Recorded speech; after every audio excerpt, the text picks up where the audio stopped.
नाशिक शहरातनं पुढची बातमी आहे। नाशिकमध्ये मनसेनं आपल्या वर्धापन दिनानिमित्त अनेक बॅनर्स लावलेले होते आणि नाशिक शहरातले मनसेचे काही बॅनर्स अज्ञातांनी फाडल्याचा प्रकार समोर आलाय। मनसेच्या वर्धापन दिनानिमित्त नाशिक शहरभरामध्ये हे बॅनर झळकल्याचे चित्र आहे। काळाराम मंदिर परिसरात लावलेले बॅनर्स अज्ञातांनी फाडल्याचं कळतंय। राज ठाकरे उद्या काळाराम मंदिरात जाऊन दर्शन घेणार आहेत। हे बॅनर नेमके कुणी फाडले आणि का फाडले याचा तपास पोलीस करतात। अधिक माहिती देण्यासाठी मुकुल कुलकर्णी आपल्या सोबत आहेत। मुकुल, कोणत्या परिसरातले हे बॅनर्स अज्ञातांकडून फाडले गेलेत, पोलिसांनी काय माहिती दिली आहे? ज्यानंतर 9 तारखेला मनसेचा वर्धापन दिन नाशिकमध्ये साजरा होत आहे आणि गेल्या 4 ते 5 दिवसापासून नाशिक शहर परिसरामध्ये सर्वच ठिकाणी सर्व विभागांमध्ये अशा स्वरूपाचे बॅनर्स लावले जात आहे।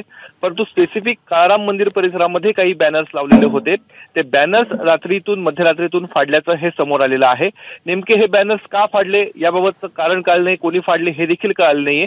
काही आपसी मतभेदामधनं हे बॅनर्स फाडण्यात आले का याबाबत देखील आता पोलिसांकडून तपास सुरू आहे। परंतु इतर शहरातल्या इतर भागांमध्ये किंवा इतर काही कार्यकर्त्या पदाधिकाऱ्यांकडून जे बॅनर्स लावण्यात आलेले आहेत ते बॅनर्स आजही सुस्थितीत आहेत, परंतु 1-2 ठिकाणचे जे बॅनर होते तेच फाडण्यात आलेले आहेत। धन्यवाद मुकुल या माहितीबद्दल। एबीपी माझा, उघडा डोळे बघा नीट।